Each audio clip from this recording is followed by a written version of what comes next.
Good evening and welcome everybody. Thank you for being here. My name is Jay Sealing. I am the board chair for the Alexandria Education Foundation, and I want to welcome you to our second annual Ed Talk. Ed Talk is a celebration of a community celebration of excellence. We formulated this idea for an educational talk as a way of creating another avenue of support for the Education Foundation, but also as a way to showcase what the foundation ultimately is all about. Creating opportunities for students, and when those students come from and have a wonderful foundation of education that we provide here at District 206, they go on to do very great things. And so it's been our dream to be able to showcase that and bring in speakers that are connected very, very closely to this school district. Our speaker tonight is a class of 77 graduate, and we're very, very proud to have him here. And in order to introduce him, I think it's best to have the younger, smarter, good-looking brother do the honors. So, my pleasure to introduce the keeper of the family stories, Tom Ellison. Thank you. I hope I paid you. I would like to introduce my brother, Scott. We're a family that grew up just probably not even a mile away from here on the west side of Lake Victoria. We all went through school in the Alex School District. We all were very active. We played sports. The girls were in cheerleading. They were in sports as well. But in the 70s, there wasn't many options for girls' sports, but I know if there was, they probably would have been more involved. We all, did all things in the community. We went our separate ways, went to our different colleges. Scott actually went to University of North Dakota, got a degree up there, Parks and Recreation, then came down for an internship in Moorhead, and he was sleeping on my dorm room floor during that internship. We were quite cramped at that time. Yeah, it was illegal, but we just kind of told the RA that, oh, that's somebody else. Hide him, he'd run down the hallway with a towel or something. And then he got a job in Moorhead and Fargo Park Department, and then found himself looking for a job. And we were at our house, just our parents' house, and we went through the paper for jobs. And I think it was Julie that found it. So she said, here's a job. Maybe you should apply for this. And of course, he's, what the heck, might as well. And it was manager of Mary Jervy. And I still remember the time. It was just a couple weeks later. We were all around together again at the house, and he comes around to the back deck, and I think he holds a bottle of champagne. So I got the job. So it was a lot of fun. And since then, I'm going to let him cover his story at the U, but, he's been there a long time. Started as manager of Mariucci, and we are blessed as a family to, get to go down, take in an event, and we get to go in the back hallways. As you walk through TCF, you might say, well, here, let me take you up to the DQ room and, let you warm up for a little bit. And we leave and we go down the back hallways, and everybody you pass would be everybody that was working there. They would all greet him. It was like, hey, Scott, how's it going? And Scott would answer him back. I think as administrator of a building or of a campus like he is, I think that's very telling what type of character he is and what type of administrator he is when he got all those people that know him really well and greet him everywhere we go. So that's always impressed me about how he handles himself around the University of Minnesota. The other things that I got to tell one story. I can't be too terrible because he's after me. He'd probably sing me back. But so Scott gets the chance to have some things happen that maybe most people wouldn't have. So his son is getting married. And we're at a building on the U and having the wedding reception, or actually the hotel. And so Scott has this idea that he's going to bring Goldie the Gopher and have the Goldie Gopher come in and greet the crowd and do all, spin the head and all that stuff. And everybody's having a lot of fun with it. Of course, the thing you do for Goldie is you got to tip him at the end of the night. And so Scott, gets on the end of the night, walks him over to the elevator, and here you go, Goldie. Slides him the bill, and he gets in the elevator, and off he goes. And a little while later, Scott opened up his wallet and saw the $100 bill still sitting in his wallet. He goes, "Oh my gosh, I tipped Goldie $1."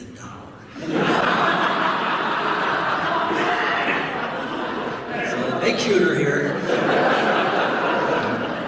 And then so when we're walking around campus later, I mentioned that everybody greets Scott. Well, Goldie isn't greeting Scott yet. He gives him the one-finger salute. He's like, "Have fun, man." Anytime you go to a Gopher game, if you see Goldie looking up at the the control room at TCF and looking a little disgusted, he's looking at Scott. But he's had a great career, and I think you're going to enjoy his presentation. It's been amazing to see the number of buildings and the projects and everything that he's been involved with. Pretty fun to have just a small part of that. See him go through those projects. So here is Scott.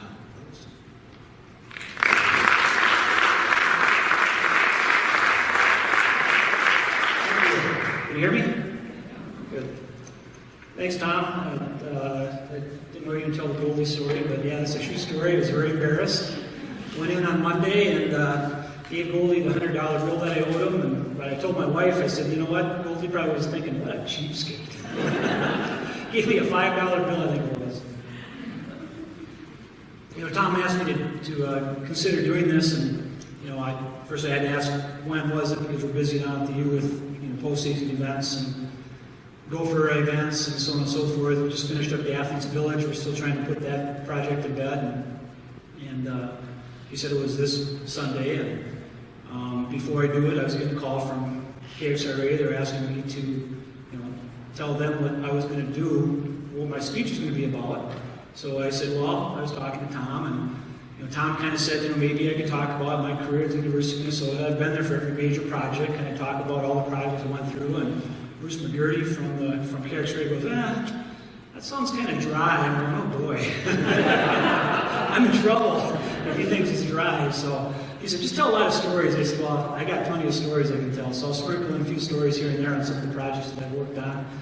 Then I asked Tom, I said, so how long does the person who gives us talk, how long do they talk? He said, about 45 minutes. I'm like, oh my gosh, I'm Scandinavian. I'm going to talk 45 minutes straight in a week, let alone in one sitting. So I had to wrap my mind around that as well. But I'm glad to be back. I'm very proud of the projects that we've worked on at the University of Minnesota.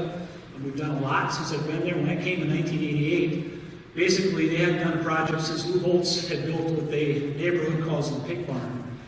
I think they call it the Pig Barn because that's where Lou Holtz came from, was Arkansas, the Razorbacks, the pigs. And they always talk about the Pig Barn right across the street from their houses. And he built that in 1986, I believe, and that was really the last project, major project they had built since before I arrived in 1988. So I walked into Williams Arena for my interview, I think it was in June of '88. I started in August of '88.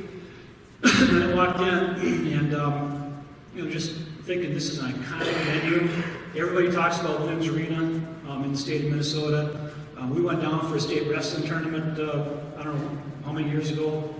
That was back in junior high, I think it was, and just how cool that facility was. I hadn't been back since that wrestling tournament. I walked in and I was absolutely disgusted with the way it looked. They hadn't maintained it. I walked in the bathroom, I had to walk out, it was that bad. They had a vestibule that was next to the dumpster, which is outside, filled with garbage from wall to wall, ceiling to floor, just garbage.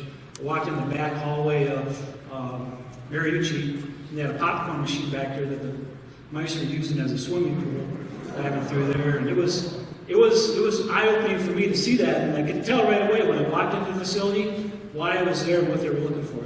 somebody to kind of take control and really turn that facility around. So that was my first major task, was really getting the people who worked at Mariucci Arena to really buy into my vision, but also to buy into the greater Minnesota vision.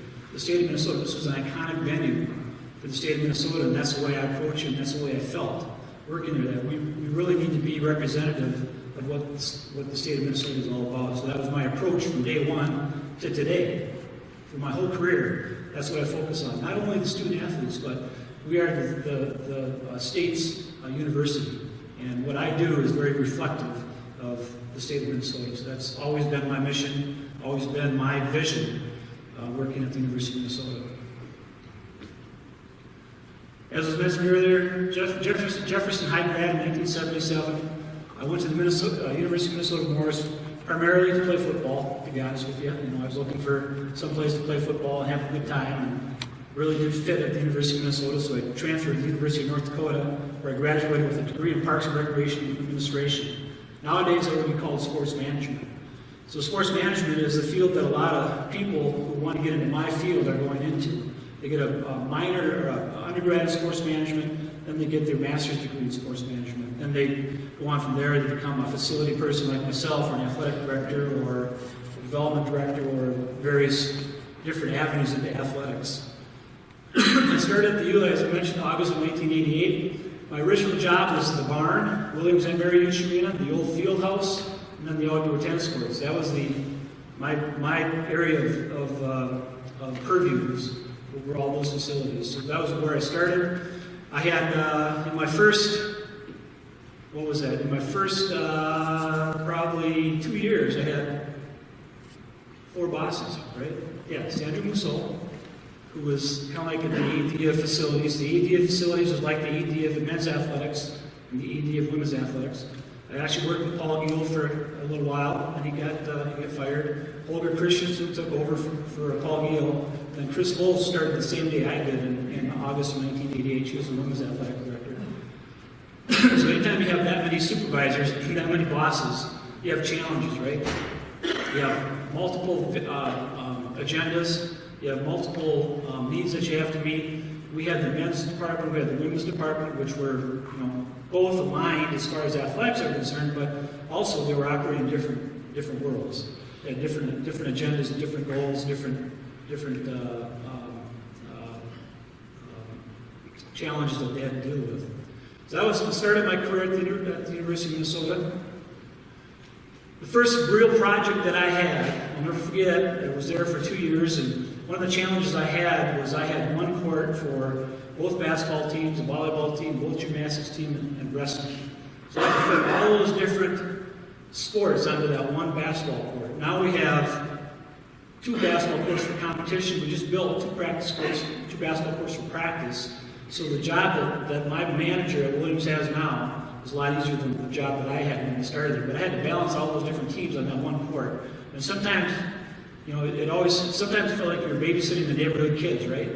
Because you always had to go out there and negotiate with the coaches. I always felt like I was in hostage negotiation with these guys. You got to go up to them and say, "Coach, you got to get off the floor. Women are getting ready for a game." You go, "Oh man, I need 15 more minutes." Go back to the women's basketball coach. "Can Coach get 15 more minutes?" And she would say, "Well, if I get 30 minutes tomorrow, he can have 50 minutes today." So I was going back and forth between the two, constantly trying to negotiate these different things. And I always met with the coaching staff before the season started and worked out practice times. And then I would review that weekly with their director of ops.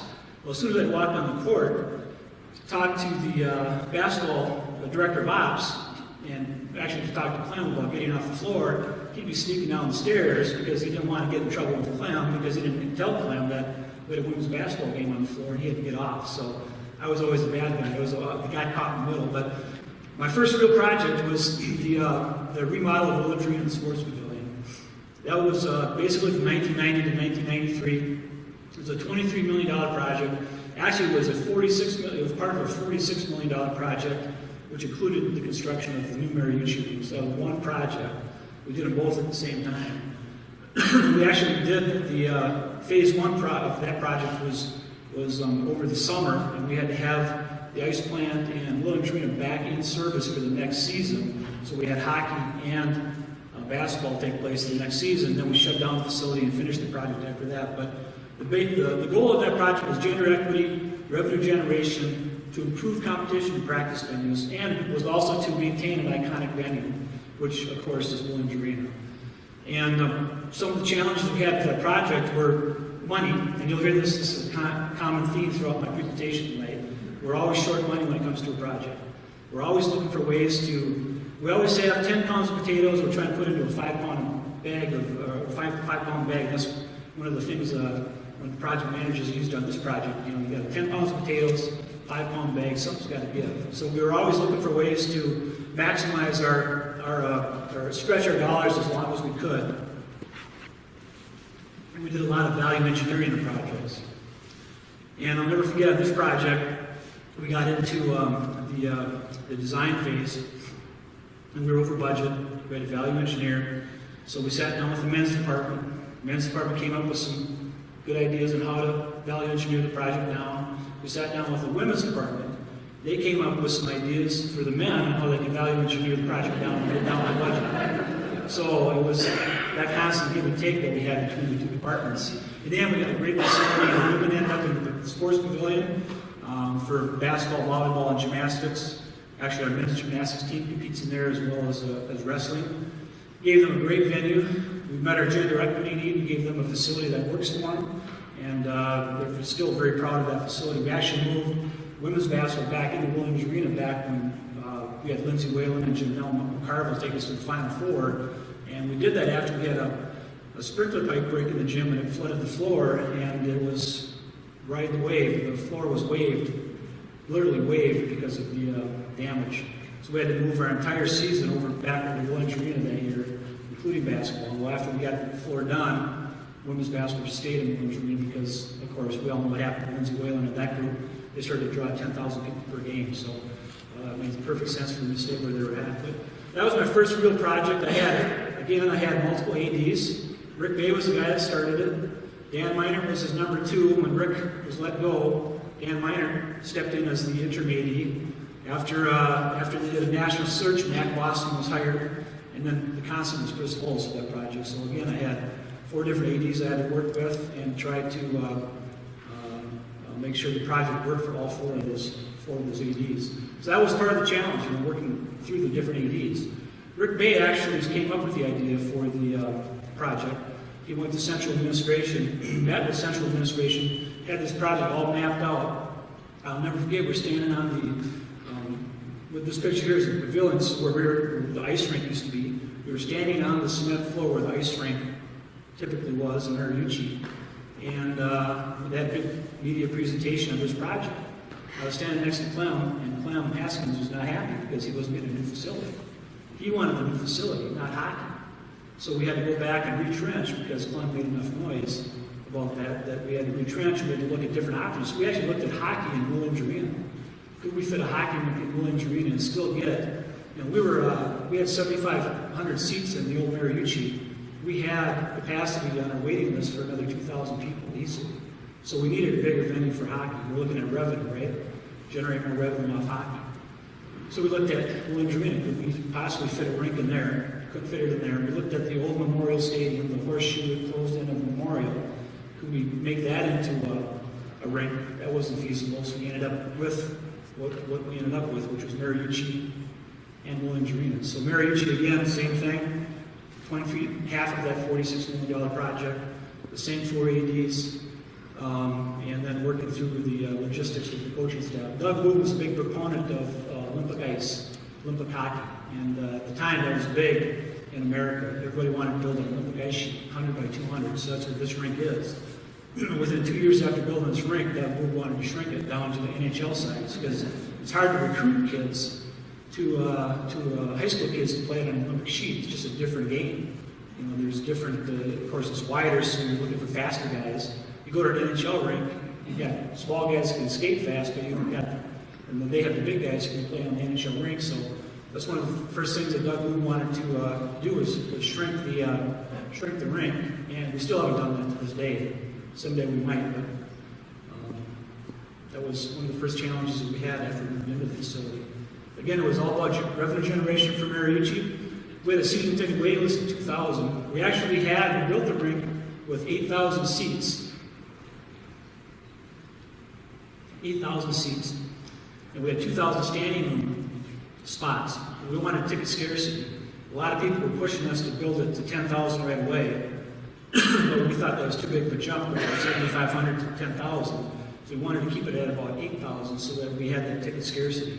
And then we'd fill in the standing room a little. Within a year, we added another 1,000 seats. We're at 9,000. Within 2 years, we added the top row of seats. We were at 10,000 seats in the Mariucci Arena. So that's how quick the demand for hockey went up when we moved into this new facility. One of the things we did here too was we had a on-campus group called Classroom Engineering.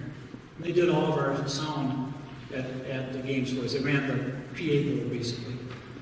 So we were going through the design process, and the guy was the head of that department, was involved in the design of the facility. He wanted to put all this sound baffling in the arena.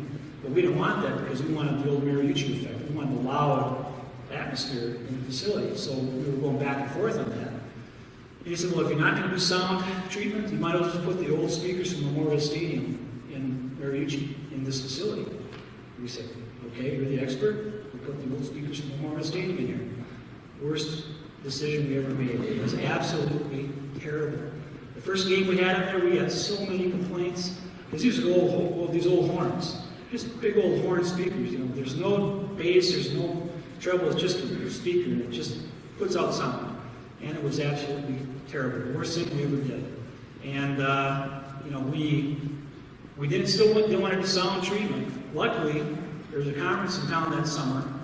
Bose was at this conference. They heard about our problem. They called me up. They brought me down to their hotel room. I brought my boss, Mark Diener, who was there at the time. He's not on this list, but he came after Mac Boston. But brought Mark Diener down here and said, you got to listen to this, because I already listened to it. They put you in a headset, put your chin on put speakers on either side, put your chin on a little chin holder there, if you want to call it that, and said, this is your arena with our system. And I'm going, wow. That's our arena with your system. Let's go for it. So we ended up putting Bo's system in there, and it fixed our problem. It was another $200,000 above and beyond what we spent on the building to get that done. So that was one of the challenges. One of the unique features of that facility was the old speakers from Memorial Stadium. I think we still have one in the back room. I just saved it for posterity's sake and put it in the museum someday. But that was my first real project to get my feet wet. I never was really involved in project management before, never involved in construction of this magnitude in my career. And I worked at the city of Moorhead, like Tom had mentioned. I ran programs up there. I managed the rink, I managed the golf course, I managed our swimming pools, our playground program, our baseball program, but never really built anything. So working with Mortensen was a unique experience. Mortensen was our contractor on this on Williams project, and Opus was on Mariucci. Working with Mortensen was a very good learning experience for me, because it really taught me what to do and how to manage a project from an end user standpoint. And one of the funny things on this project was, you know, I mentioned I always had to negotiate with the coaches to get them off the floor, so I also had to negotiate with the visiting coaches. So one time, of course, our women's team was practicing, the men had a game the next day. Michigan State was in town. That time I coached by Judd Heathcote. And Judd Heathcote looks like a bear. He's just a big, burly guy.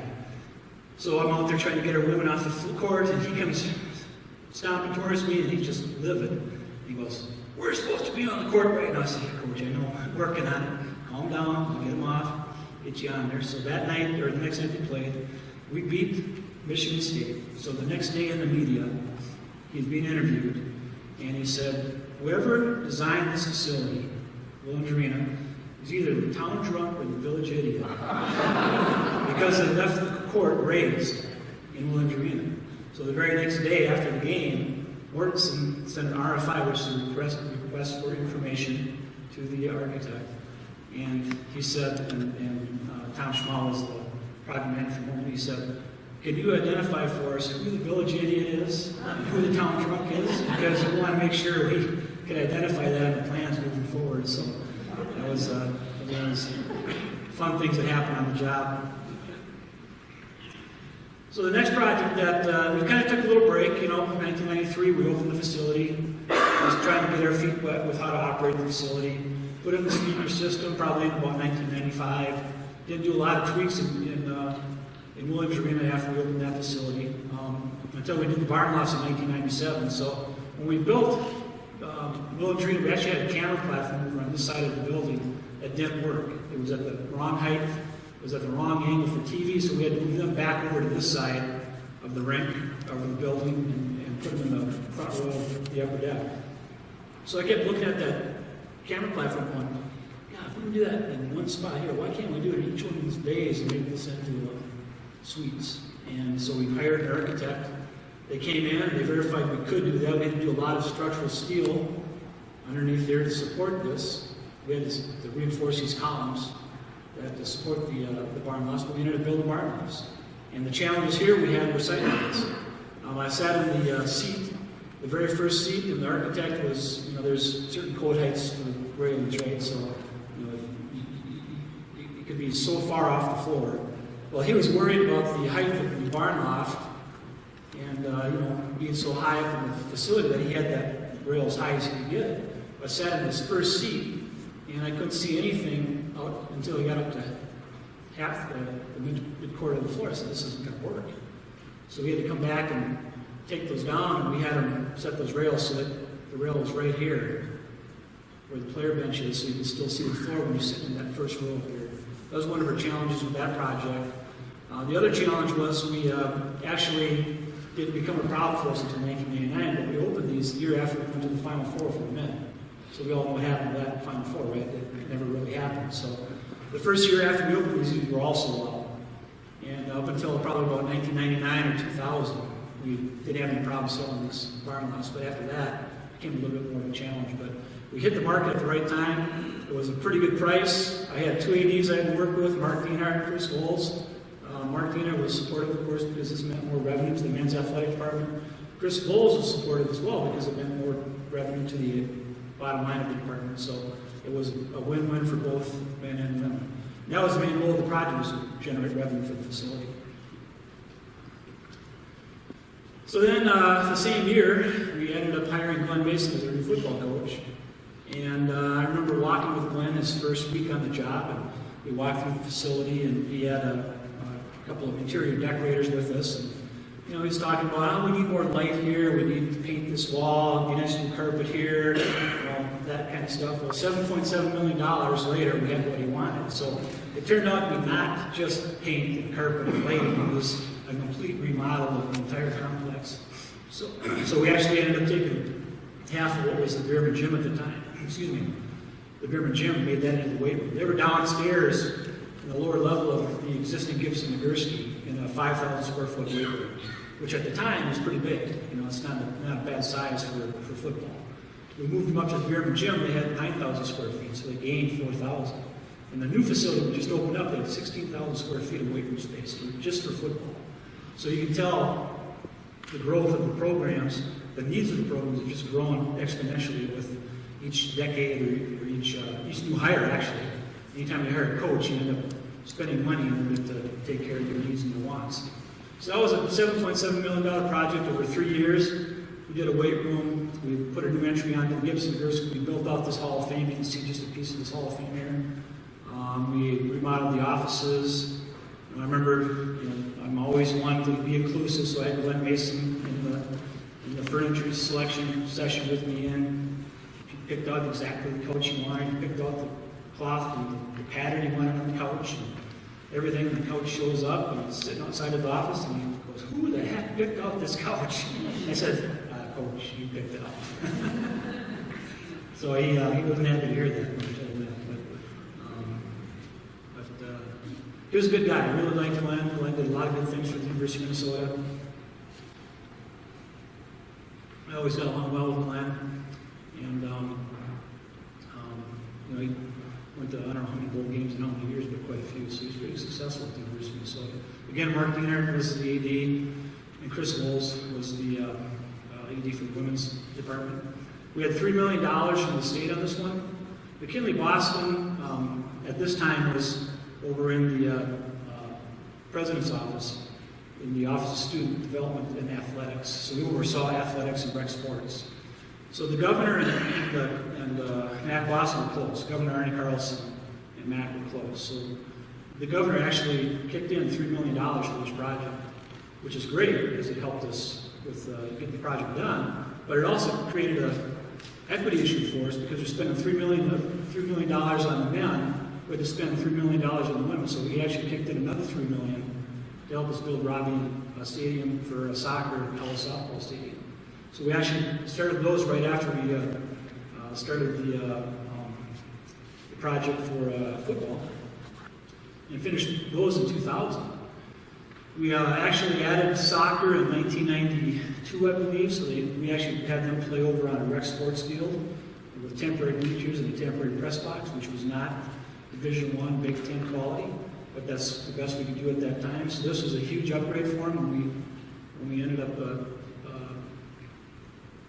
building this soccer complex for them with 1,000 permanent seats, a permanent press box, a locker room, a beautiful field. It's located right on the golf course property, which is a beautiful location at the University of Minnesota. So it turned out to be a really good project for the women's athletic department and for the soccer team. Softball, we upgraded their facility right where it was.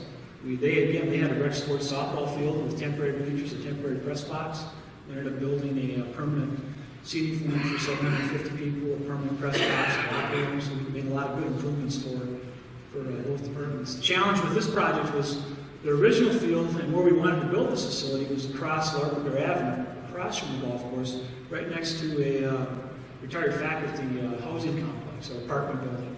Very nice facility. A lot of retired faculty live there. But of course, they rose up in arms against us and didn't want us to build our facility over on that property. So we'd go to town hall meetings in the city of Falcon Heights, and these old retired faculty professors and their wives would come in, they'd offer cookies to you. Here's have some cookies, so glad to see you, and so pleased that we're there to talk to you, and then the next half hour they just rip into you and call you every name in the book. So it was quite an eye-opening experience dealing with those people. But in the end, they won. So we actually had to move the facility from where we wanted to put it. And the Board of Regents actually said, Tom, Board of Regents here, the Board of Regents said, this is where you're going to build it, rec sports. You're going to have to live with it, basically, what they said. So in order for us to build where rec sports and softball fields, we had to agree that they could use our facility on a limited basis. So that's what we ended up doing, sharing this facility with rec sports as much as we possibly could.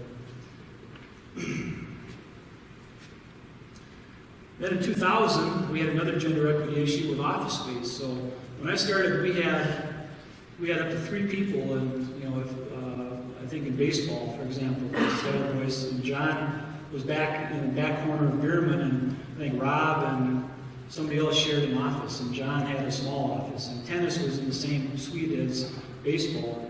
The head coach and assistant coach shared offices. It was even tighter on the women's side, where we had three people in one sport in one office. We had an assistant coach, or we had a head coach officing out of a cubicle in an open office environment. So you might think that's okay. People can work in those type of environments. There's no doubt about it, but it's not Division I Big Ten caliber. So again, the university stepped up, and they actually paid for this $7.6 million project, and we remodeled all of Bierman.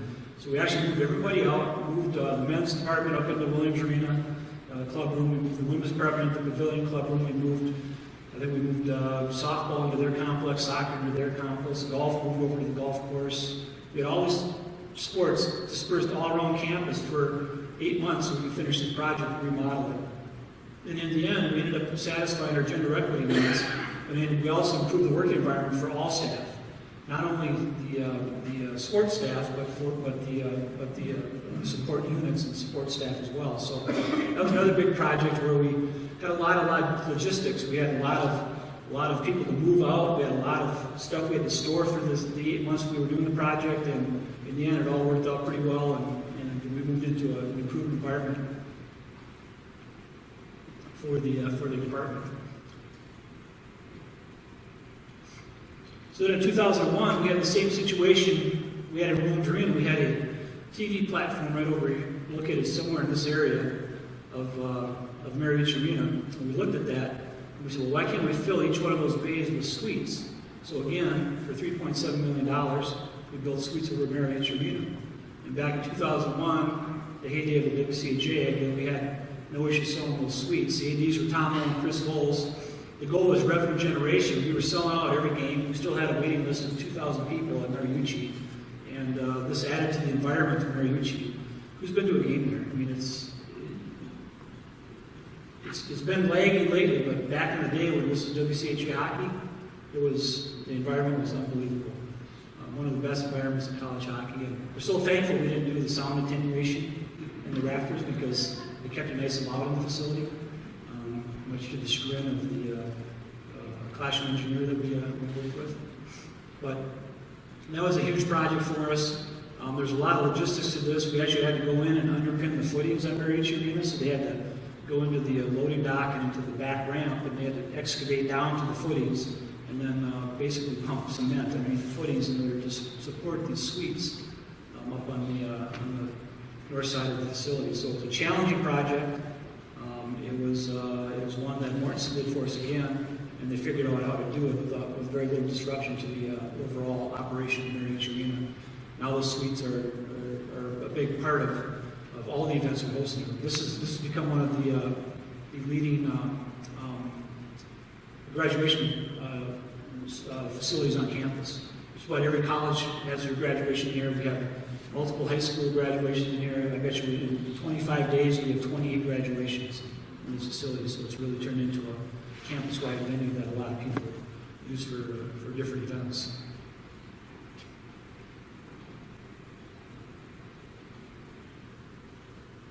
So again, we built the Ritter. I mean, we actually had women's hockey, I believe it was 1997, if I remember right.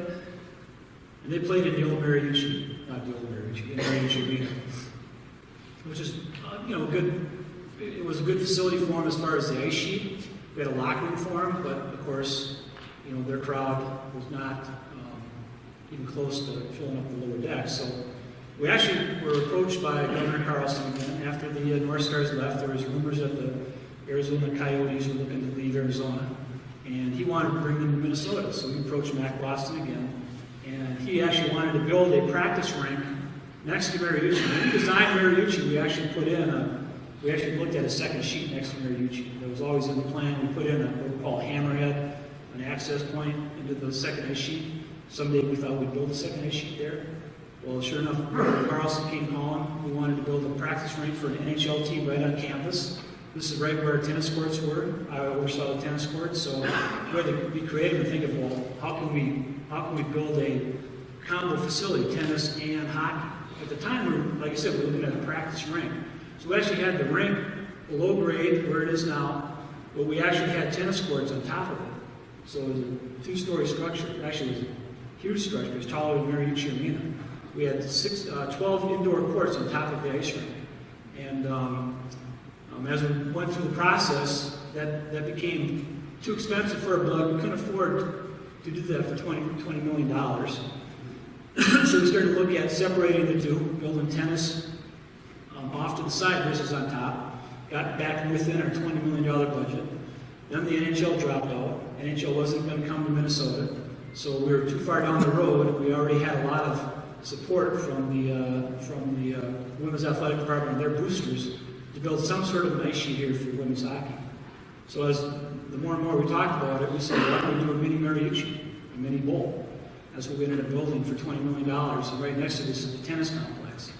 So we actually have both under one roof. And we have 3,500 seats in this facility, which is perfect for women's hockey. We just hosted the Women's Frozen Four. They had the championship game today, and this place was sold out. And it's a great environment for hockey when you come down here for women's hockey. We have a lot of high school hockey games in here as well. It's perfect size for high school hockey. This is a great venue for campus. All of our venues are, other than Williams Arena and Athens Village complexes, are pretty much open to the general student body. So we have rec sports in here, we have kinesiology in here, we have rec sports and kinesiology over at TCF Bank Stadium. So we're kind of a partner on campus. We have rec sports and kinesiology in the tennis center as well. So we try to build facilities that are used by the entire campus community on a regular basis. Our big challenge here, again, I mentioned it before, the common theme is money, right? So 20 million was what we got from, I think we got 10 from the state, we had to raise 10 million in additional funds. And we had a project at one time that was like at 25 million. So we had to cut out of this project in order to make it work. As usual, we ended up, we had locker rooms on this side of the building. We had to move it over to this side of the common spines and different value engineering ideas. We had to come up in order to get the facility built. But it's a great facility for women's hockey. The men, because this is an NHL-sized rink, 85 by 200, will come over here and practice before they go to postseason play. Because all postseason games are played on 85 by 200 rinks. So they'll spend a lot of time practicing over here in this facility. We added rowing in 1997, and for the first 10 years of their existence, they practiced on the Mississippi River. They operated out of a tent, believe it or not. Division I program operated out of a tent on the Mississippi River. And we would have to go down, we left the tent up year-round. We'd have to go down there in the wintertime and scrape all the snow off the tent so it wouldn't collapse. But it was amazing how they operated for 10 years out of a tent. But we started this project in 2006 and opened it in 2007. It's right on the Mississippi River, down in the right down below Kaufman Memorial Union. Great facility for the crew teams, both men's and women's crew. So and men's crew is a club team through rec sports. But we added this sport basically for gender equity purposes in order to get our participation numbers up. We have 80 women rowers on the women's varsity crew team. So those numbers help us with our gender equity numbers and our Title IX compliance. Excuse me here. Our challenge in this project is working with the park board, quite honestly. We thought we had to deal with the park board where we could build this facility in the park. And had agreement basically in principle with the park board. And then one staff person went out to the neighborhood surrounding the park and got all the neighborhood folks against this project. So we ended up having to put it on hold for 2 years until we could go through the logistics with the park board in order to get this facility built. Eventually, I think that person ended up leaving so that we had a lot more success. That person was gone, but it was a challenge, to be honest with you. It was very frustrating for the coach because working out of a tent, trying to win championships and develop student athletes was not an easy thing for her to do. So this is a great facility. I actually had my son's wedding right down here. This is the big one a lot of people talk about, right? TCF Bank Stadium. A lot of people are very interested in what we did, how we did it. We actually started looking at new football stadiums on campus in 1997. So Mark Dienhart came to me, and he was the AD at the time, and he said, where can we put a football stadium on campus? So I started to talk to different people on campus asking that question. Where can we put a stadium? And we looked at the fairground, which isn't on campus, but it's on the same coast, the St. Paul campus. We actually looked right where the grandstand is over on the state fairgrounds. A lot of open space over there, close to St. Paul campus. Problems we had there with parking. Getting to that site was pretty difficult. And then just the availability of land through the state fair board. We actually looked at the river flats right below Kaufman Union. Thinking, well, maybe we can rework the river bluff and fit a stadium down there. Didn't fit, so we moved on from there.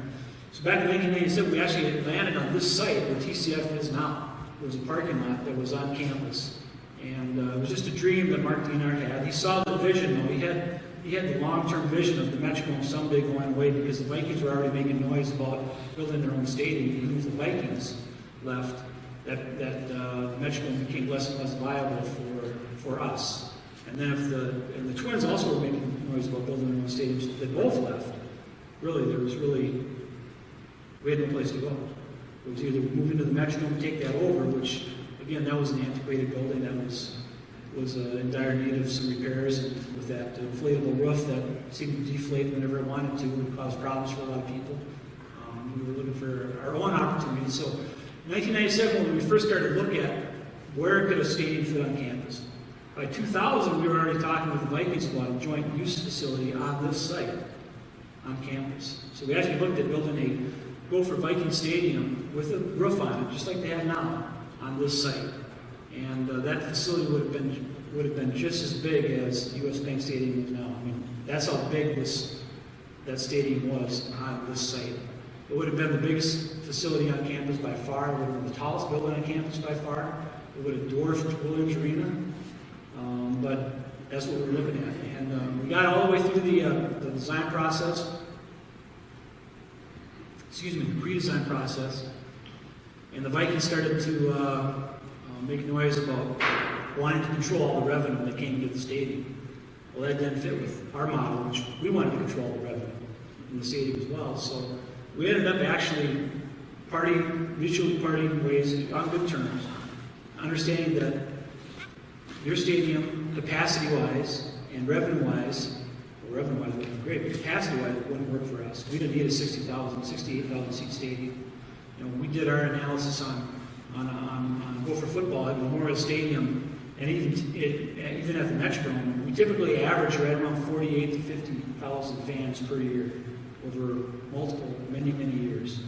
So our goal is to build a 55,000 seat stadium on campus. The Vikings wanted their 68 to 73,000 seat stadium. So it didn't work. It wasn't going to work for both of us. So we parted ways. We started to work in our own facility. We did a pre-design with a company out of Kansas City, and we actually had our stadium oriented north-south on this site. This is east-west, which is unique for a football stadium, although it's not unique on the West Coast. A lot of stadiums on the West Coast are oriented east-west. Most facilities in the Midwest are north-south. That's for sun angles. That's one thing we're finding out with this stadium. Right now, when there's snow, this side of the stadium is completely melted right now. This side is completely full of snow because of the sun. Of course, the sun is blocked by this tower here, so the sun can't melt the snow on the side of the stadium. So that's why in the Midwest, most stadiums are oriented north-south. So our pre-design was north-south. We had all the amenities in here. We had loge boxes, we had suites, we had club seats, we had beautiful locker room, we had, all those different things. We had capacity to host concerts, which we do in this facility. We had everything we needed, and went to the legislature, got them on our side, convinced them that we needed our stadium on campus. They kicked in $155 million of a $288 million project. We ended up hiring Populous, a different company that actually did the design for us. And through their design process, they actually said, you know what? Wouldn't it be nice if you could sit in the stadium and have beautiful views of downtown Minneapolis from the stadium? Sounded like a great idea to us, so that's how we ended up with this orientation east-west. And it is. It's great views from the stadium. The only problem we have is right now we're trying to host United Soccer, which we just had our first game yesterday. The snow is up in the upper deck. We had to remove snow from this side of the stadium to have the game. It's also awfully cold. That's why the Vikings, when they're here in 2014 and 15, the Vikings were on this sideline. So the sun was always on them. It was a lot warmer for them. So Coach Fleck actually wants to flip sidelines someday. But still working on that. So this is a $288.5 million project. A lot of moving parts here. We met with different groups throughout the surrounding neighborhood multiple times.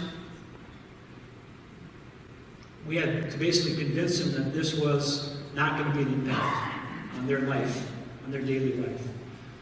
We did an EIS, environmental impact study on the stadium, which is required. We looked at traffic, we looked at noise, we looked at all the different impacts of the stadium. We had to actually commit, not legally commit, but we had to, in the document, we said we would host no more than 12 major events per year in TCF Bank Stadium. 7 of those are football games. And we wanted to leave a little wiggle room for us in case we hosted concerts. So we wanted to host up to 5 additional events. So concerts, soccer games, you name it. Just other major events in the stadium. So of course, along come the Vikings, and they played 20 games in 2 years in our stadium. So that kind of blew the EIS right out of the water when it came to them. But the reason we had so much success with the neighborhood when the Vikings showed up was because we had proven to them we can manage the stadium without impacting their life negatively with the events that we had in the facility. So that was a lot of hard work on our part. convince the neighborhood that it was the good facility and it's not going to impact them negatively. We had a huge campaign. We talked about bringing football back to campus, but the real message we had was this is the collegiate way. The collegiate way is different than the pro way. The collegiate way is marching bands and tailgating and coming back to campus and celebrating with the people you went to school with. I remember at homecoming, Tim wasn't there, but Tim went to the pharmacy school with brother Tim, and they invited me to come back and to speak to that group. So I went back and spoke to them, and it was just great to see the enthusiasm and the people back on campus. Quite honestly, on Saturdays when we were at the Metronome, campus was dead. There was nobody on campus. So it was just a dead atmosphere. So bringing back to campus, getting people back on campus, get them to reconnect with their colleges, not just with athletics, but with the pharmacy school, with the College of Liberal Arts, with College of Education and Human Development, all the different colleges, reconnect with the people that you went to school with and reconnect back on campus. That was what the real goal was with the stadium. And I call the stadium, actually, I said the TCF Bank Stadium is a multi-use venue when we play football. Because we have over 300 different events in this facility on any given year, from different colleges having reception in the facility, education sessions. We have Carlson School over here for a recruitment, employee recruitment sessions. We have kinesiology, the marching band, and the rec sports on the field on a daily basis. So really, it's a multi-use venue. We play 7 football games per year. And it's turned out to be one of the greatest facilities on campus as far as just campus involvement and campus interest. The AD at the time only had one I had to work with, which was Joel Maturi, which made it a lot easier. We did have 2 football coaches. We had Glenn Mason at the very start. Glenn was there at the ceremony of groundbreaking. Of course, then he got fired, and Tim Brewster came in, and Tim Brewster was the one that was on staff through the completion of the project. The one positive that Tim Brewster brought to the University of Minnesota, Tim Brewster was a good guy, got along well with them, didn't have much success as a football coach. But he's the one that brought in the football-shaped locker room. Have you heard about that? So at TCF Bank Stadium, we have a football-shaped locker room that's 60 yards long by 30 yards wide. And all the lockers are around the outer edge of that locker room. That's the one thing that Tim Brewster brought into the facility, into TCF Bank Stadium. And it's a huge recruiting tool for us. It's the biggest locker room in college football. And at the time, we had the biggest scoreboard in college football, but as soon as we got that built, I think it was Mississippi put up one bigger. So now we're not the biggest, but it was the biggest scoreboard in college football at one time. This is a great facility. It was a great project to work on. I remember our first game. We had a practice run. We had a fall scrimmage here, so we invited all the season ticket holders in. It went flawlessly, fantastic environment for the fans. Everybody was excited about it. Our first game, we had lines wrapping all the way around the stadium. And I'm just going, oh, you got to be kidding me. All the practice, all the preparation we did, we got lines, and people got in late for the kickoff. It was pretty disheartening, so we had to go back and we had to work with our security company and get people in faster, and we got better the next game. But again, all the preparation we did in order to make this into a successful event, it still was a success, but we had a few hiccups at that first game. But after that, it was flawless. It was a great environment for that first season, and still is a great environment. Coach Fleck loves this facility. He tries to practice over here every Friday before a game, whether it's on the road or whether it's at home. He'll bring the entire team over, and he'll practice on the field.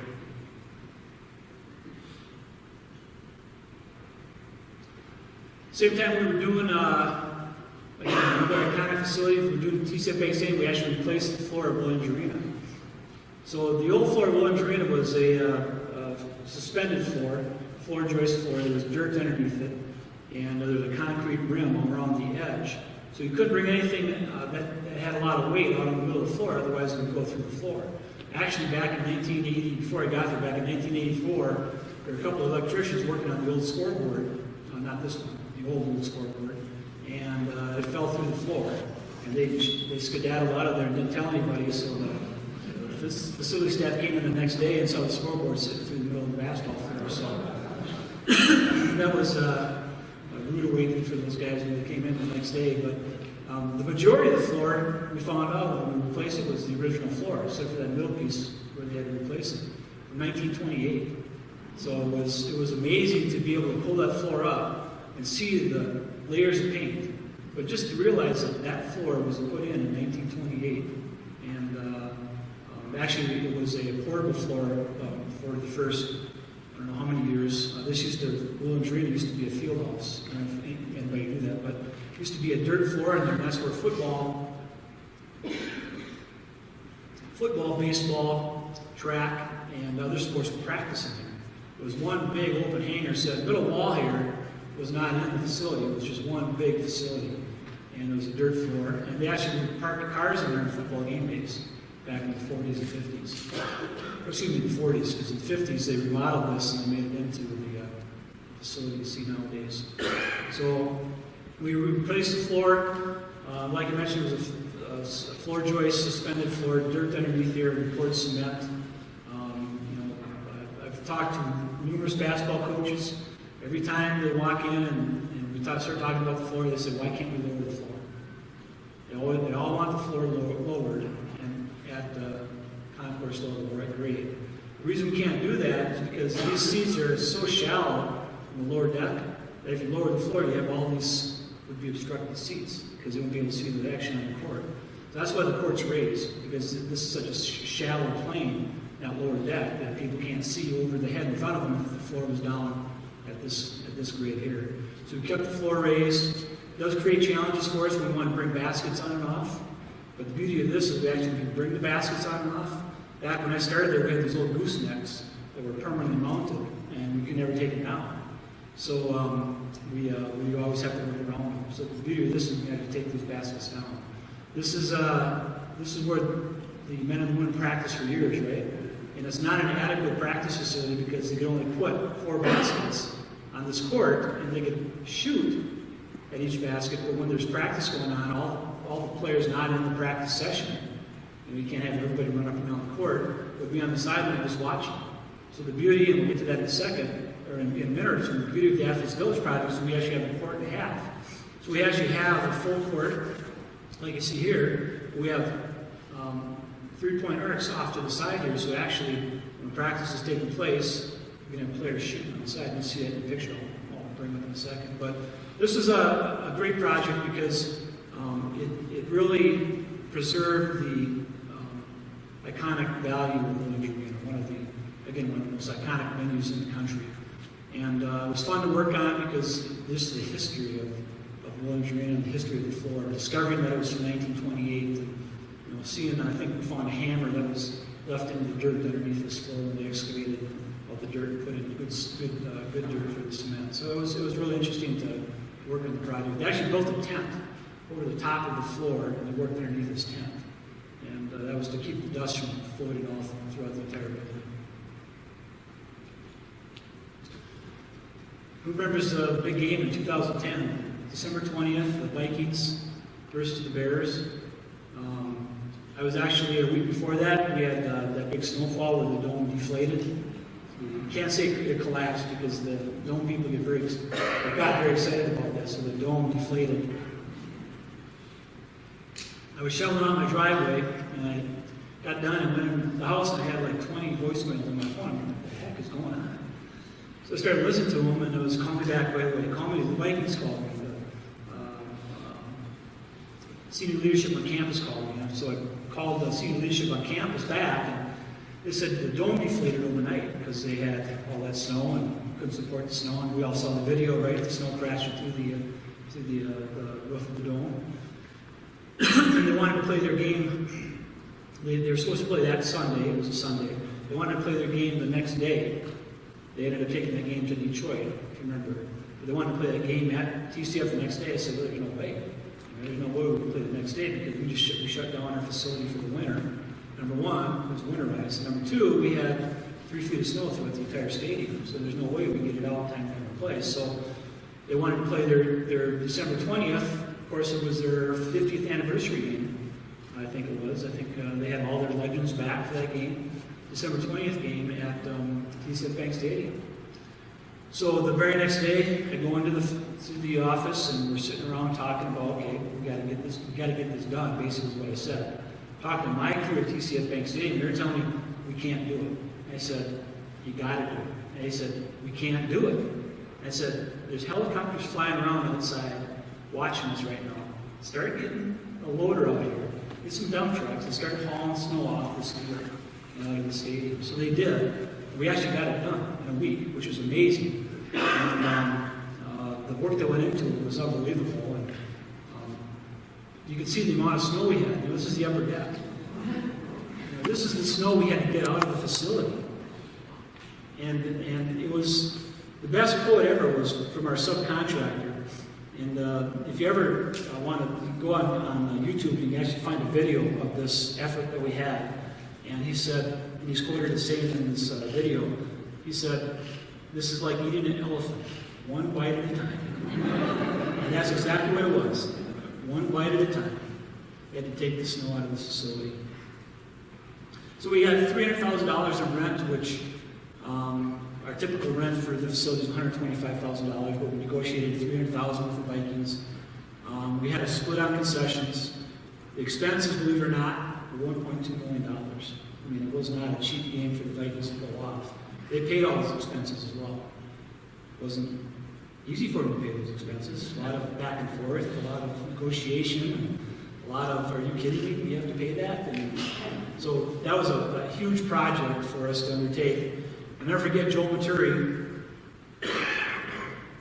was so proud of the job that we did in order to get this ready for the Vikings. He was just over the top. Of course, the day of the game, what happens? It snows. And he was just totally demoralized that it was snowing that day because we had done such a good job getting the stadium ready for this game. But he kept asking me all the time, what can I do to help? What can I do to help? I said, well, if you want to grab a shovel, Joel, come on out and shovel. But he, as AD, of course, I wouldn't make him do that. So I said, you know what? Roger Goodell's coming to town. I want you to be Roger Goodell's personal, not assistant, but buddy, basically. You just hang with Roger. That's all you got to do. He was over the top of it. I mean, he was just blown away that he got to hang with Roger Goodell for one whole day. He just took Roger all over the stadium, all over the campus. I mean, it was a fantastic event. And we had media covering this event from all over the country. I mean, this was unbelievable. And the question I got all the time, you can see the chute system we had to do. We basically had to invent this. We hadn't even done a snow game yet, really, at TCF Bank Stadium. We had removed snow from the stadium. We had no idea. We had an idea, but we had never done it, so we didn't really know how to do this. So we had to invent this that week. So we came up with these chutes, so we get the snow from the upper deck down to the lower deck, down to the field, where we could scoop it up with a big front end loader, put it in these dump trucks, and they could haul it off. We had help too. They weren't much help, but they were help. We were being watched by the world, right? The media from not only the metro area, but around the entire country were here watching what we did. And that was the message I gave to my crew at TCF. The world's watching us. We have to do this. We've got helicopters flying around right now. They're watching every move we make, and they're expecting us to do this. We have to do this. So I was reluctantly, I was chosen. They didn't care, but reluctantly, I was the guy put out in front of the media. I didn't want to do this. I'm an old lineman, right, from my high school days and college days. Played offensive line. I don't like to be out in front. I like to be the guy that's blocking, making the holes, and let other people take the glory. So I was nominated to be the spokesperson. So it was cold. I mean, it was really cold this entire week. But I made a point. I said, I'm not going to wear a hat because I don't want people to think that us Minnesotans are soft. So I spent the entire week outside giving interviews with no hat on. And by the end of the week, by Friday, I had to wear a hat. I had it. I was way too cold that entire week. But that was my goal, was to show these people that us Minnesotans were tough. We could handle this weather and the snow and so on and so forth. So I did all these interviews, and the one thing that really disappointed me was our media crew took a picture of me flashing all these media people. What really is happening here is they're putting these lapel mics on me. So these guys said, I've never seen that many lapel mics on one person. I had 30 on each side of my jacket. And that's how many media were there. And they would ask me all these questions about, well, what's the contract? I told our media guy, I said, Gary, I don't want to answer any questions about, I can't answer your questions about the contract. So can you go out there before I get out there and just say, no questions about the contract? So the first question every time was, what about the contract? How much are they paying? You know, I'm not going to answer those questions. Don't ask those questions. So then they started to ask the questions about how much snow we were moving and so on and so forth. You know, I wasn't smart enough to figure out exactly how much snow we were taking out of the stadium, but I asked somebody who was, and he said if you were to stack the amount of snow we took out of the stadium, it would go from sideline to sideline, end zone to end zone. It would be as tall as goalposts on a football field. That's how much snow we took out of the stadium that week. We got it done in a week, too. And here's the media horde surrounding me, which I absolutely hated. Every time I had to go out there, I had to talk myself into doing it. And then they tricked me, like Tom did to come here today. They tricked me into going into the media room to do an interview, and I had no idea that the bigwigs from the NFL would be in there as well. So the number 2 guy, Roger Goodell, was in there, the number 3 guy, and they're all watching me and going, oh boy, I'm on stage here right now. And that's where I said, this is a labor of love, and that's the soundbite that I got put on the media that day.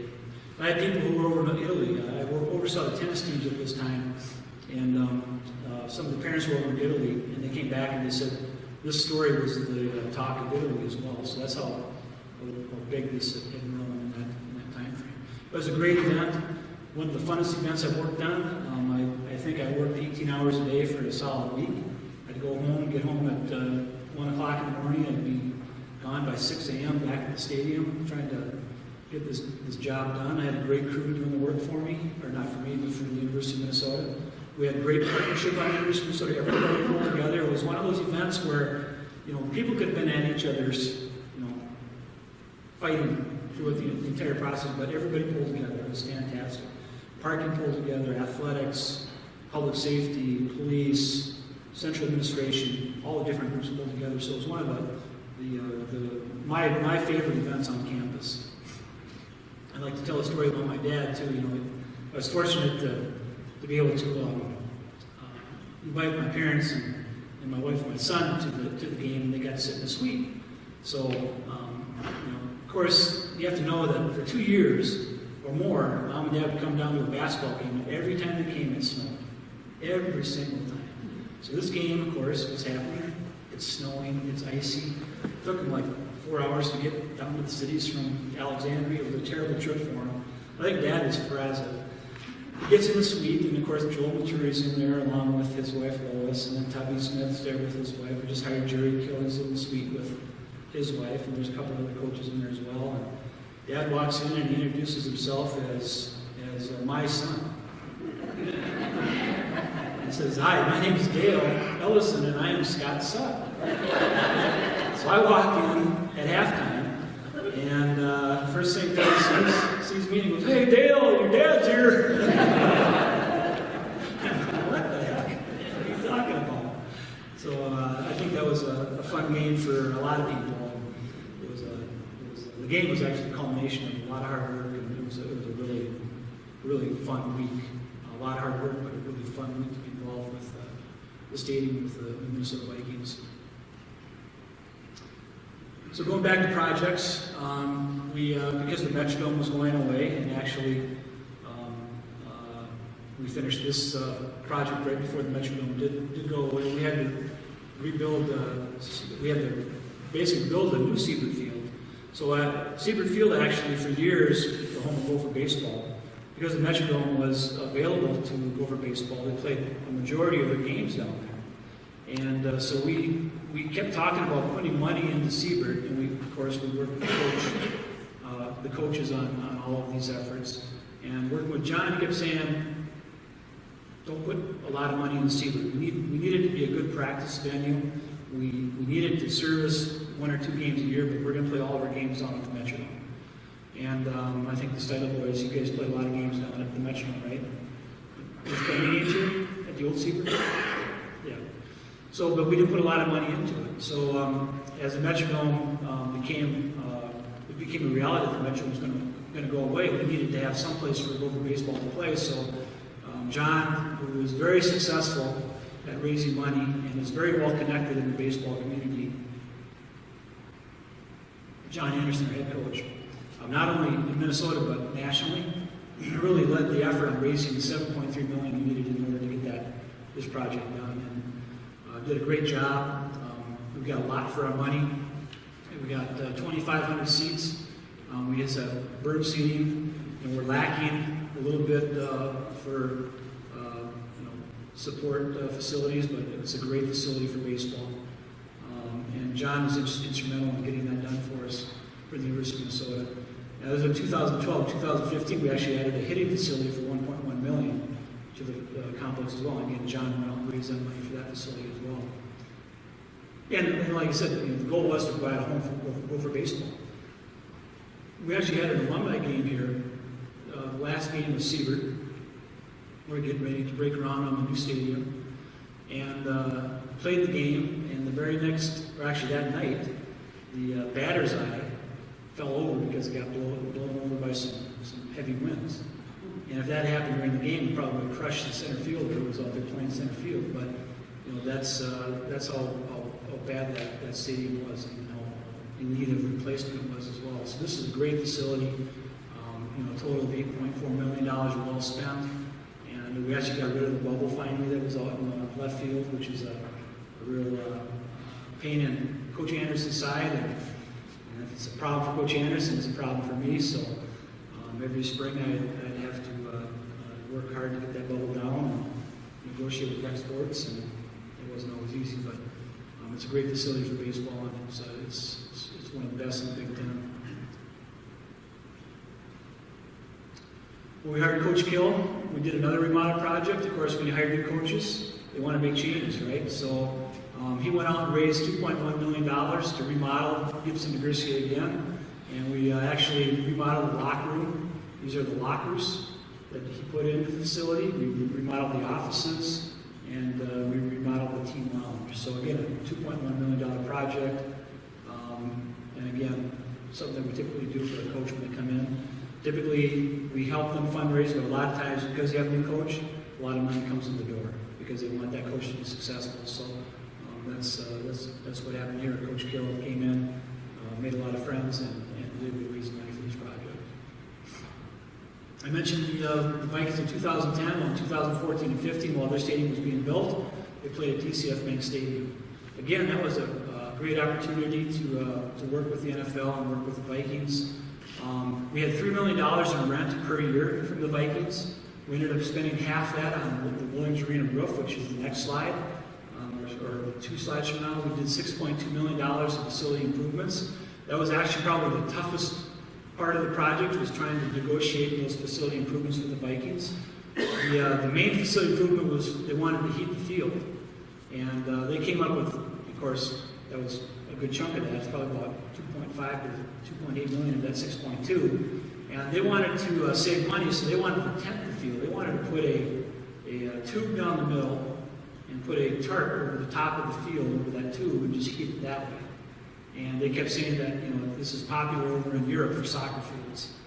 And we kept saying, well, the European climate is not the Minnesota climate, so that probably isn't going to work. It took a lot of convincing to get them to put the tubing underneath the field. We actually have a heated field now, tubing, 30 miles of tubing underneath the field that heats that provides glycol throughout the entire subsurface of the field. So we looked at different heating methods for the field when we built the stadium, but to be honest with you, we were done at that time. Our season was done before Thanksgiving, so we didn't need any field heat because, of course, the average temperature in Minnesota before Thanksgiving is 40 degrees. So we didn't need any heat in the field. But when the Vikings got here, we played the playoff game against the Seahawks, January 6th, I believe it was 16 below, real temperature. And that would have been impossible without the fuel tank. So it was a good investment by the Vikings. Of course, they left it behind for us. We do use it. In fact, we're using it now for soccer because they had their first game yesterday. And we actually had the field get on probably about a month ago. It'll melt about an inch of snow. It's about 80 degrees underneath the field. That's how hot we keep it, and it'll melt a good inch of snow. But dealing with the Vikings was a learning experience. You know, I learned a lot in 2010. I learned a lot more in 2014 and 15 working with them on a daily basis. You know, for the NFL and for the Vikings, it's all about business. I mean, it's the bottom line. That's all that matters. And you can see that if you read the paper, you know, some of the moves they make. You know, they cut guys, they sign guys. You know, it's all about business. It doesn't matter what you've done for them. It's the bottom line. You know, that's something that I learned working with the Vikings, but quite honestly, they always treated me really well when I dealt with them. I got my son an internship with the Vikings. He's a lawyer, and I talked to their legal counsel, Kevin Warren, who's now is their president of the Vikings. He actually got my son Paul an internship with the Vikings in their legal department. And they pulled him into the office his first week there, and he said, now, because we were negotiating on these facility improvements, he said, now you're going to hear stuff in this office about your dad and about the University of Minnesota. You can't go back and talk to them about this stuff. So basically, I had to sign a non-disclosure agreement with him and say, anything you hear in the office stays in the office. And he came home and told me that. And I said, okay, what are they talking about? He said, I can't tell you. But he would come to meetings and sit in the back and just take notes, and it was interesting to see him there, and it gave him that experience to be able to get involved with the NFL and the Vikings like that. He actually met Adrian Peterson. He was in Kevin Warren's office and talking to Kevin Warren, and Adrian Peterson came in with pound cake and offered him a piece of pound cake, and Paul said, no, thank you. And I said, why would you not take a piece of pound cake from Adrian Peterson? He said he shook his hand, and his hand is true. His hand is like a vice, and it's huge. So he had his touch of fame with Adrian Peterson.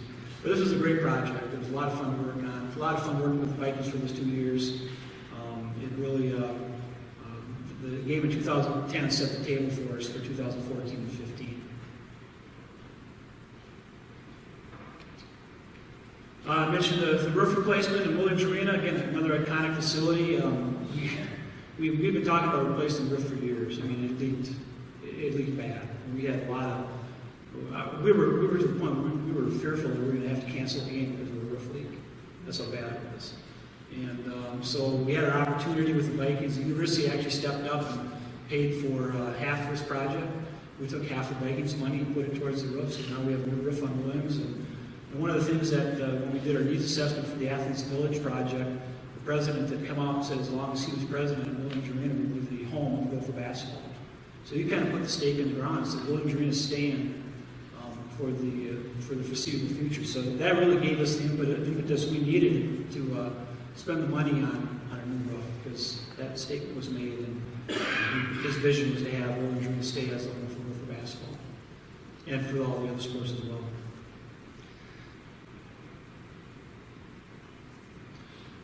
In 2014 or 2012 through 2015, we ended up spending $4 million on new scoreboard sound systems for fans in our competition venues. The reason we did that was because we had started to charge scholarship seating fees, right, for hockey, basketball, and now football. And in order to soften that blow, Joel Maturi at the time, he's the one that started scholarship seating for basketball and hockey.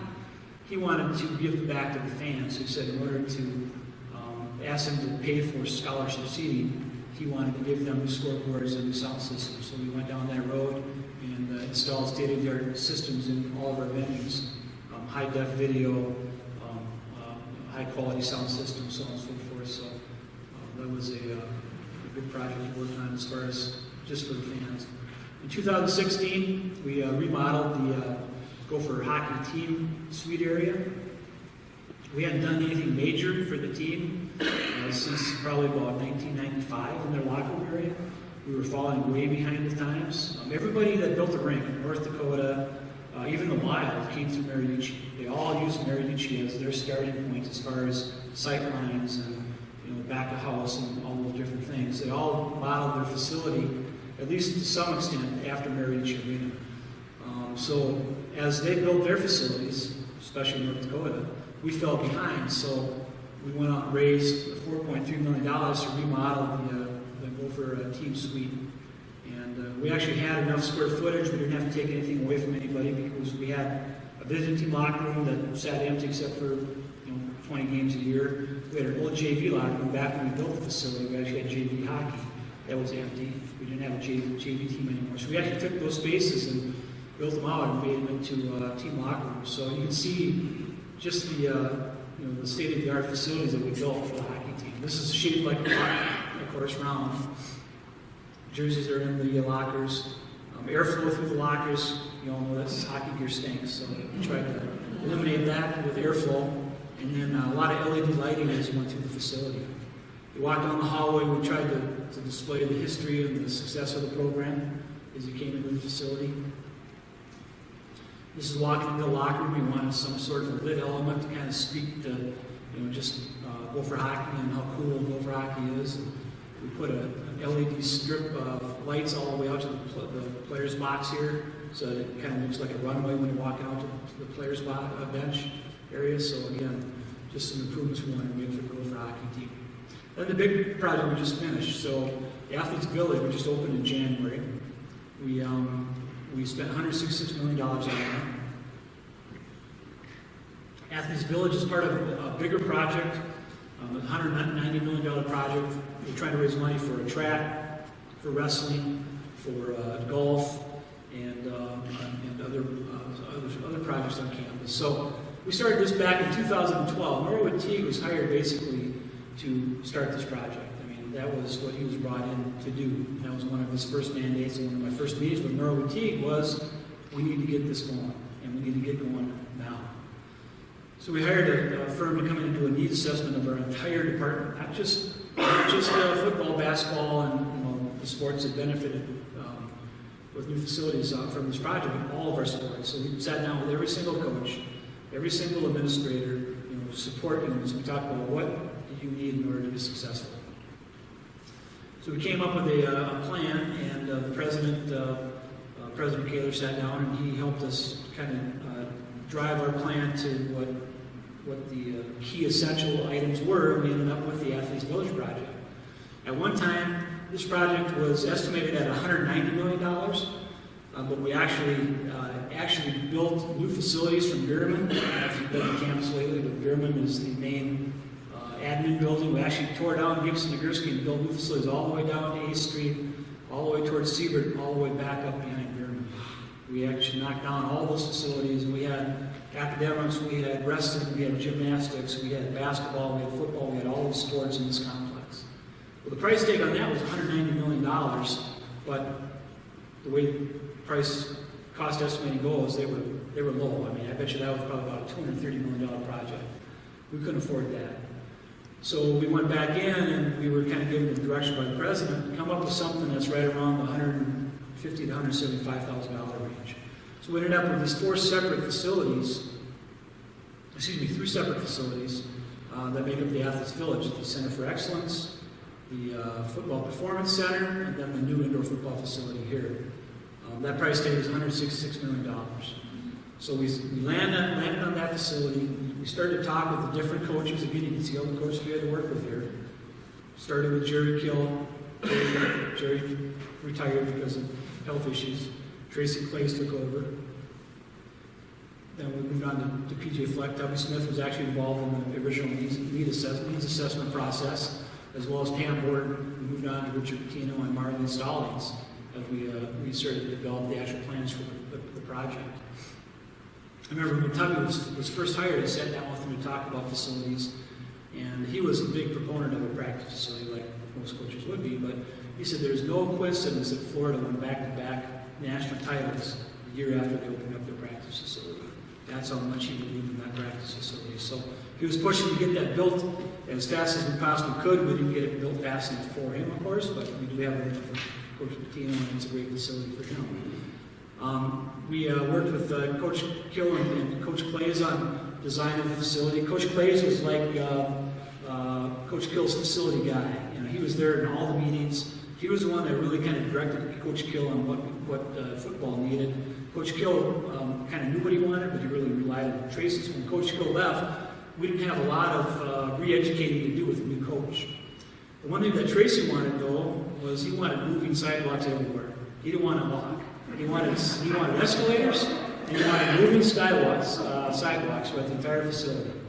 And if you know Tracy, he was a big guy. He was probably about 400 pounds. That was one of his wish list items that we just couldn't afford. But yeah, he wanted moving sidewalks everywhere. Coach Kill was, you know, he was demanding as far as what he wanted, but he also was fair about what he wanted as well. Just like Tracy was fair about what he wanted, and completely understood what the goals of the project were. So the goal was to provide new practice facilities for football and men's and women's basketball. But the more important goal for us was to be able to take care of all of our student athletes with nutrition, academics, and leadership development. Those were the three big components that we really talked about a lot. We talked about this quite a bit, backpack the briefcase moment for the student athletes. So what that is the kids come in, 18, 17-year-old kids, come in as a freshman. They're trying to get used to college life. They're trying to get used to being away from mom and dad. We want to bring them in, and we want them to develop as a person, as a student athlete, and to develop academically as well. So they have their nutrition in this new facility where they can come in, provide them nutritious meals that get bigger, stronger, faster for their sport. We have the academics in this new Center for Excellence where we can take care of their academic needs, make sure they work towards graduation. Currently, our overall GPA is right around 3.24 for all of our student athletes, which is one of the top GPAs in the country for student athletes. Our football team had a 3.0 GPA this past fall, so again, one of the top GPAs for football in the country. This facility is only going to help on improving that as we move forward. But that was our goal, to make sure that we took care of them nutritionally, bigger, stronger, faster, help them work towards a degree, and then the real new development for athletics is this leadership development. So it's taking these kids and teaching them how to be productive members of society. We've all seen the commercial, it's on now a lot during the NCAA basketball. Only 2% of college athletes go pro in their sport. So 98% are looking for a job, right? They're looking to become that next productive member of society. The reason Land O'Lakes gave us so much money for this facility was because of that component, the leadership development component. They have access to our student athletes. They wanted access to our student athletes in order to recruit them to work in their company. Because they know the workload that these student athletes have academically and athletically is, they have to be really good at time management. They have to be really good at setting the priorities and really dedicated in order to succeed in their sport and succeed on campus athletically or academically. So they wanted access to all of our student athletes. That's why they gave their money to the project. And we're actually talking to other corporations in town, other Fortune 500, or Fortune 1000 companies that want to come in and meet with their student athletes on a regular basis and recruit them to work in their companies. Target, Land O'Lakes, Schwann's is a big supporter of what we're doing here, so on and so forth. So all those different companies coming in to have access to our student athletes and be able to hire them in the future. So our leadership development suite actually will help the kids with their interview skills. We actually put in interview rooms so they can practice interviews, but they can also actually be interviewed by a corporation on campus. We put in a large classroom in the back of the complex so that we can actually have our SAC meetings, our Student Athlete Advisory Council. Every Division I institution in the country has a SAC group, which is made up of 90 student athletes. It's roughly 2 to 3 representatives from each team, and they basically work on student athlete issues and work on volunteer efforts and so on and so forth. So we put in a nice big room in the back for them to meet. So it's all about the student athlete in this facility. It's all about their needs, meeting their needs academically, nutritionally, and for their the life skills part of their experience. You can ask questions about this when I get done with my presentation. But this is an image of the facility as you walk into the front doors of the old Durbin complex. So we still enter it in the same spot as you come into the facility. These are video screens. So there's 9 projectors up here that project these images, and these change on a daily basis. So we have a lot of activity going on in this new lobby. The old Durbin lobby, you walked in and it felt cramped and it was tight and it wasn't welcoming. This is very welcoming on a daily basis. This is a look back out towards the street. We were standing down here before. You can see the video screens up here. We have some seating area and some inspirational items listed along the side here. This is looking downtown out of our leadership development suite. So we wanted to put the leadership development suite in this corner of the building so that we could tie visually to the downtown corporations. So our message to the kids is when you get up to this 5th floor, the top floor, you're looking out this window, you're looking at where you're going to be working downtown. That's a huge recruiting advantage for us as well, if you want to call it a recruiting advantage. We can bring kids in and we can say we have this connection with these corporations. You know, we can't guarantee you a job, but we can at least tell you that there are people who are interested in employing you down here when you get done with your career at the University of Minnesota. So that's one of the selling points that we're giving to recruits as they come on campus now. This is that large classroom on the back side of the building. It's divisible into thirds. We can actually, this will seat 90 at one time, or we can actually pull these 3 walls shut and we'll have 3 rooms of 30, or we can have one big classroom 120 without tables. You can see the views over to TCF Bank Stadium and Mariucci. This is the women's basketball practice court. Everything we did for the men, we did the same for the women and vice versa. So the women have the same setup as the men. This is the court and a half I was talking about. This is the main practice court, and you can see the 3-point arc here. It's off of that main court, so we could actually have a full practice court in here, and they can have athletes over here shooting and not impacting practice, which is totally different than what we have at Williams Arena right now. So you're going from 4 baskets to Williams Arena to 8 baskets in this facility. So again, just another opportunity for the athletes to develop their skill. This is the football team auditorium, 120 seats in this auditorium, fixed tables with movable chairs. Coach Fleck will stand down in front here and he'll talk to the entire team. And that's one thing Coach does. He meets with the team twice a week at 6 a.m. just to talk about being a man. He's got a book, a binder, that he hands out to the entire team. It's called the Man Book. And it just talks about how to become a contributing member of society, how to become a man in society. So he spends a lot of time working with these athletes on other things other than just winning on the field. So he's really working on the culture here at the University of Minnesota. This is the weight room. So this is that 16,000 square foot weight room. So we went from 5,000 to 9,000 to 16,000 square feet. And it's got windows. So we used to be in the basement of Bierman. We have windows here now. It's a lot of daylighting, so it's a fantastic facility. This is the Hall of Fame, which is the main entry of the football complex. Again, very bright, very active, very vibrant as you walk into the facility. And this is the new indoor facility. So this is 85 feet to the peak. The old facility was 65 feet. You can't punt in the old facility. Here you can actually punt. We actually had the punter from the Colts. He's retired. I can't remember his name. But he came in here and he was punting, and he had no problems. So I think we built it all. We could actually fit the old facility inside of this new facility. That's how big this new facility is. And to Coach Fleck's credit, I gave Coach Fleck a tour before we were done with the project. And, you know, the finishes weren't up, the walls were up. And I said, you know, Coach, I want to thank you for having such a good attitude about this project. He goes, what are you talking about? I said, you know, most coaches would come in, they want to blow this whole thing up and start over. I said, you've done great. I mean, you've tweaked things here and there, but overall, Coach Fleck really didn't change much. I mean, he personalized things. You can see we're going down here. He's got his sayings along here, change your best, hyper, which I couldn't tell you what hyper means, but it's HYPRR. and neck mentality and all those different sayings. So he's personalized the facilities that way, but he really didn't change much as far as design and structure. And this is another shot of the football facility. Eventually, this is what our turf will look like over at TCF, minus the state logo, because we have to put TCF Bank Stadium here now. So we'll take the state logo and put it down in the end zone, but this will be the layout once we get rid of soccer. The next project on the horizon, we're going to finish our track in 2018. We actually put Athletes Village right where the current track is.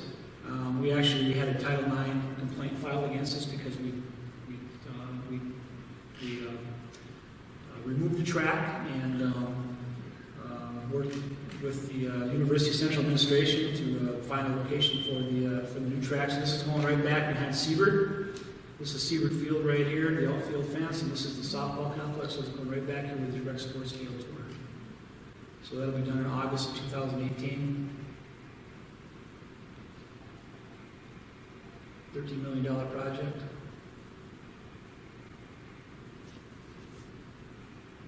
And then the one I'm kind of most excited about because I used to wrestle.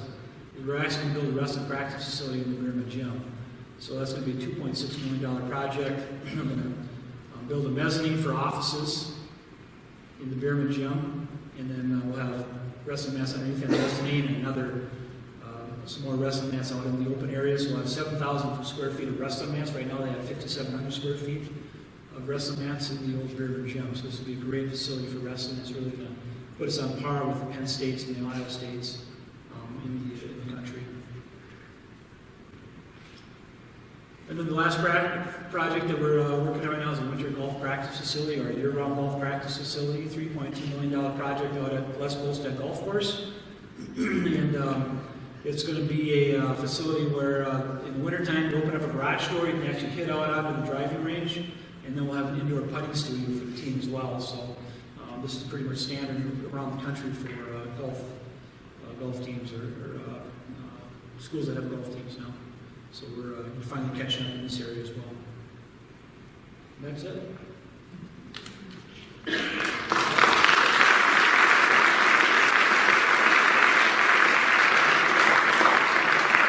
Took a lot longer than I thought it would. Is there a question and answer period or?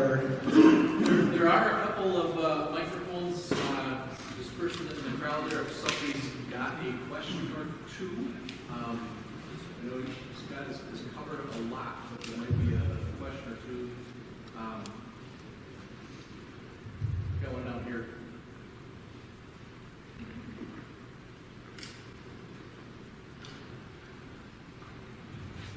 Hey Scott, thanks for the great presentation this evening, Dan Swenson. A couple of questions I have. One is going back to the facilities.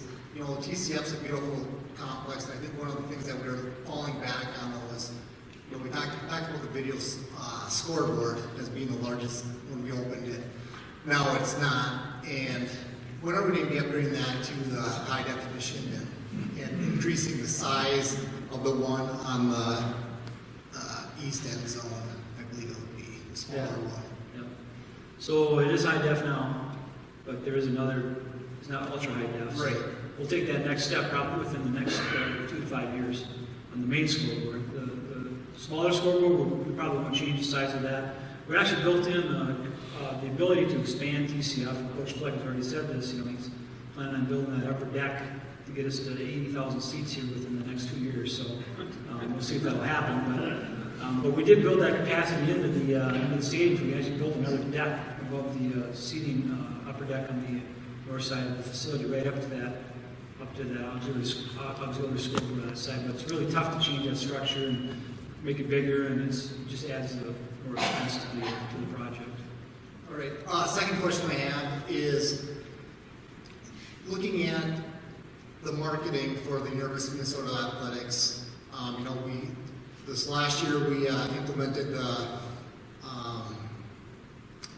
the advisory council. Yeah. And, you know, I think that's a great step, but looking at the members of the council, it's all from the Metro South. I think there's one member outside of the metro area going north on that council, and I think that the one thing that we have done very poorly from the university standpoint is a marketing campaign outside of the Twin Cities for Greater Minnesota. As you look today, you know, the average age of the people in this crowd, we're not getting at the young individuals to become Gopher fans, and that's very disheartening to myself, and I'm sure that everybody else in this crowd this evening. And I think that we need to do, I don't know what that marketing plan is, or do we have something? I mean, one of the things is you're looking at, you know, we do a lot of private fundraising for each of these buildings, and you rely on the alumni and the individuals, the athletes that competed in each of those sports. But I don't think we're doing a good enough job reaching out to the athletes, the alumni athletes, to help fund these projects. I know PJ's doing a lot on the football side, but I'm not seeing much on the other spectrum, especially within our hockey community and our basketball community. Yeah, I would agree. I think we got to get better in those areas. And I know that's one thing I've talked to, you know, I'm on the senior staff in the athletic department. I've talked to the senior staff, including Mark Coyle, about the fact that when I was growing up, you know, Tim and Tom and my dad and myself would go hunting over in west central Minnesota by Herman, and we'd always listen to the Gopher game. And that was Gopher territory over there. Now it's NDSU territory, right? So it's kind of, you know, it's kind of drifted, you know, NDSU's kind of drifted into the market that we used to have. So I keep saying that to our senior staff. We need to find out how we get that area back and become Gopher territory up here in Alexandria, Minnesota again. I think it's important for us to do that. I know last year we had a really good outing at the golf course for the M Club, and there was a few members there, mostly baseball players, remember, right? And that was really a good time. And it was a great outreach by the M Club in order to get some of those people involved in reconnecting through the M Club. I know we do the Gopher Caravan every year where they go out and they came through Alexandria a couple of years ago, and they hit Fargo and Morehead, they hit, you know, Detroit Lakes and all the different areas. So we're working on it. We're working on it, and it's like eating an elephant one bite at a time. Rick Sandstead, and thanks for being here this evening. Work with the school district. Your brother Tom has helped create some quality business partnerships, so was really excited to hear about your leadership piece, the student athlete leadership piece, and sort of the corporate sponsors. So, and would affirm. So I was a Fargo native and have watched the NDSU green and gold leak this way, I would say. And so just know that I think there might be an opportunity or an avenue as we talk about some of those business partnerships. How does the business partnership with Metro Area connect with University of Minnesota, connect back here with Greater Minnesota? Because locally, again, education and business partnerships is one of the reasons why we're sitting in this facility today. Alexander's really tapped into that. How does the University of Minnesota maybe figure out how to continue to tap into that on the student leadership side? So I was just going to echo those similar comments. And I think Mr. Anderson's here from the Board of Regents. He's also, I think, I had a chance to talk about that as well. So that's, I think, an opportunity in front of you, and that's why I love to see that student leadership development program with that Athletes Village. Yeah, no, I agree. I think it's almost like an untapped market again. You know, I mean, up here, it's something we have to get back into. And like I said, growing up, you know, I was a huge Gopher fan. I went to the University of North Dakota, like I said, and I was the only student in the student section cheering for the Gophers when they played the school there. Luckily, I had a lot of big friends that played football, so they could stick up for me. But yeah, I mean, we got to find that. We got to get that foothold back up in this area. Scott, great presentation, but 50 years ago, and I would think it's still the same today, there's about 10 weekend warriors for every, one who's playing in the Big Ten. So, in general now, I mentioned Cook Arena before, but hopefully they've expanded those facilities as well for the rest of the student body. Or they have, the rec center was built in 1990, I believe, if I remember right. Shortly thereafter, where Memorial Stadium is, and they just expanded that and added on to that 4 or 5 years ago, I think it was. They built another addition with weight rooms and basketball courts and so on and so forth. So yeah, I think the recreation opportunities for the students on campus are really good. I think we're short on outdoor space. I think we have to work on that, but I think overall they have really good facilities. Any other questions? Tomorrow, Scott's going to be spending the day with students here at the high school and talking a little bit about some of what we heard tonight, but has an opportunity to meet a little more intimately with the smaller groups and really kind of emphasize that student leadership aspect. Some of the things he's going to talk about and present. It's 2% of Big Ten athletes that go on to pro. It's a similar percentage of athletes from here that go on. We've been blessed in this community to have some athletic success, especially this winter. And we've got students and alumni that have played. And I'm awfully happy to see that the track is going to get completed next fall because we've got a couple stellar runners from this town running for the Gophers right now too. Yeah. So we're excited for that. So thank you again, Scott. Thank you. We look forward to having you tomorrow with the students. They're gonna treat you well and probably ready to go with goals as well. So I'm sure you can handle all those questions. One more comment. If people in the audience have not got the opportunity to go through Athletes Village, I'd recommend that you do. And I'm not sure when the public tours are coming up, but I think even if you could do something from a community standpoint like this, where you have an Alexandria Day down at Athletes Village, where Scott can give a personal tour, and hopefully that can engage some philanthropy through the community of Alexandria and the Gopher fans that we have here in this community, and do that throughout the state of Minnesota, where you have different community days to try and increase that enthusiasm that all of us this evening have for Gopher athletics. Thanks. It's good.